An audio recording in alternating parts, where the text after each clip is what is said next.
औज़ुबिल्लाहिमिनश्शैतानिर्रजीम बिस्मिल्लाहिर्रहमानिर्रहीम। अज़ीज़ तलबा अस्सलाम वालेकुम। उम्मीद है आप सब लोग खैरियत से होंगे। अल्लाह ताला आपको ज़िंदगी के हर मैदान में कामयाब करे और आपको अपने माँ बाप का फरमाबरदार बनाए। हमने पिछली दो वीडियोस में दुआ जो है अल्लामा इकबाल की नज़्म, आपके सिलेबस की नज़्म नंबर 4 है, इसकी तशरीहात की थी। उम्मीद है आप सबको समझ आ गई होंगी। बहुत आसान है, अगर थोड़ा सा भी आप उसको समझ के पढ़ें, उसके अल्फाज मानी याद करें तो बहुत ही आसान है। अब अगर आपको तशरीह आती है तो इसके सवालात के जवाबात करने कोई मुश्किल नहीं है। आइए हम देखते हैं इस नज़्म के जो सवालात के जवाबात हैं। सवाल नंबर 1 है, अल्लामा इकबाल ने इस नज़्म में किस आरजू का इजहार किया है? तो इसमें जो है अल्लामा इकबाल ने अपनी रूहानी कैफियत और इश्क हकीकी का बयान दिया। इश्क हकीकी यानी अल्लाह ताला से इश्क। शायर कहते हैं कि ए अल्लाह, अगरचे मेरी ज़िंदगी में बहुत कठिन हालात हैं, कठिन यानी मुश्किल, लेकिन मेरी ज़िंदगी सोज़ो दर्द के अलावा भी पुररौनक है। मेरी ज़िंदगी नूर से भरपूर है क्योंकि तू मेरे दिल में रहता है। जब ए अल्लाह ताला कोई मुश्किल हालात आ जाते हैं तो तेरे ज़िक्र से दिल को सुकून हासिल होता है। तो ये है कि शायर ने इस नज़्म में किस आरज़ू का इजहार किया है। सवाल नंबर 2 देखें कि अल्लामा इकबाल की नज़्म दुआ के दूसरे शेर में किस तरफ इशारा किया गया। शेर आपको पेपर में दिया हुआ होगा, ऊपर शेर लिखा हुआ होगा और नीचे उसके सवालात होंगे।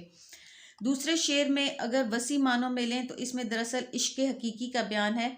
जो लोग अल्लाह की मार्फत पा लेते हैं यानी अल्लाह ताला को पहचान लेते हैं, उन पर सुरूर की ऐसी कैफियत तारी होती है कि वो दुनिया की लज्जतों को छोड़कर अपना सारा वक्त याद इलाही में बसर करते हैं। यानी वो दुनियावी आसाइशों को छोड़ देते हैं और हर वक्त अपना अल्लाह ताला की इबादत में और उसके ज़िक्र में गुजारते हैं।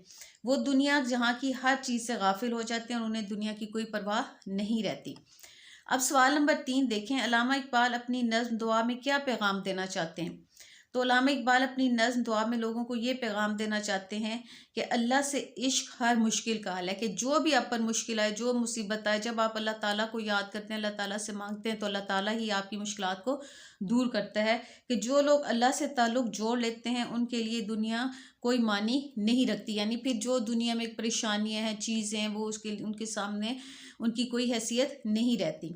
अल्लामा इकबाल की इस नज़्म का पस मंज़र क्या है, कि उन्होंने ये नज़्म क्यों लिखी, वो क्या हालात थे, क्या पस मंज़र था जिसकी वजह से उन्होंने ये नज़्म लिखी?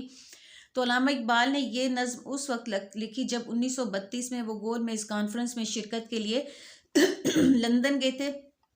तो वहाँ से फारिग होने के बाद उन्होंने हस्पानिया का दौरा किया था। तो मुसलमान सलातीन जो थे उन्होंने कुर्तबा को अपना दारुल हुकूमत करार दिया था। तो ये नज़्म अल्लामा इकबाल ने कुर्तबा की जामे मस्जिद में बैठकर लिखी।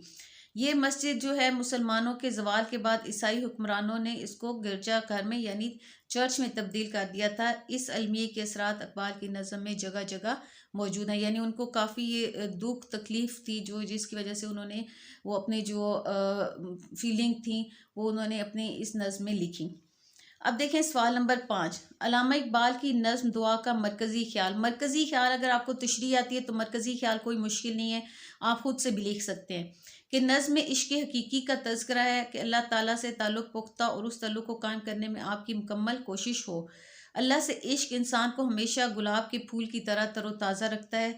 जिसके दिल अल्लाह की याद से मुनव्वर हो जाते हैं, उन्हें दुनिया की कोई चीज़ अच्छी नहीं लगती। अल्लाह की याद से हर जगह पर रौनक हो जाती है। अल्लाह से फरियाद है कि वो अपना करम और मोहब्बत उन लोगों को अता करे जो सब कुछ छोड़कर उसकी राह पर चल रहे हैं।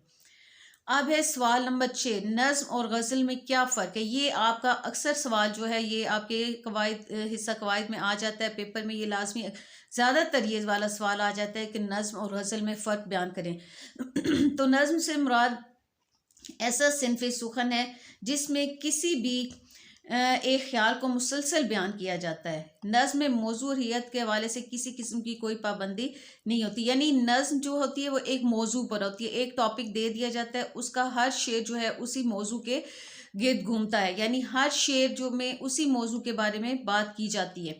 लेकिन गज़ल क्या होती है? गज़ल जो है वो उसके मानी है औरतों से बातें करना। इस्तिलाह में गज़ल शायरी की वो किस्म है जिसमें हुस्न व इश्क के मौज़ूआत और तजर्बात पेश किए जाते हैं। गज़ल में मखसूस अलामतें होती हैं जो गज़ल को दूसरी असनाफ में मुमताज़ करती हैं। यानी नज़्म जो होती है वो एक मौजू पर होती है, वो सारे अशार उसके उसी मौजू के गिर्द ही होते हैं।